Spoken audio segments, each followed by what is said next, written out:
Bu ayda Qur'an-ı Kərimdən bir ayə oxumaq, digər aylarda, digər 11 ayda bir Qur'anı xətm etməyə, əvvəldən axıra qədər, sona qədər oxumağa bərabər.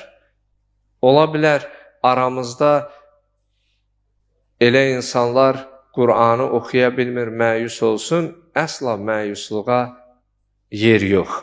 Çünki həmd olsun, namaz qılan insanlar ən azından Qur'anın 2 surəsini əzbər bilir.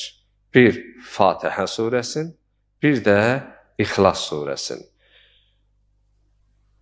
Bismillahirrahmanirrahim bir ayədir Qur'andan. Bu ki, dilimizin əzbəridir. İxlas surəsini Bismillahla 5, Fatihə surəsi 7. Yəni, Qur'anı ərəb dilində oxumağı bilməsən, nə gözəl olar.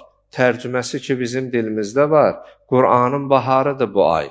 Boş vaxtın olanda, işdə fasilə edəndə, evdə olanda, işə getməyəndə, istəsən, yorğunluğu bir şeylə çıxarasan, rahatlaşasan fizioloji cəhətdən və ruhi baxımdan zövq alasan, aç Qur'anı.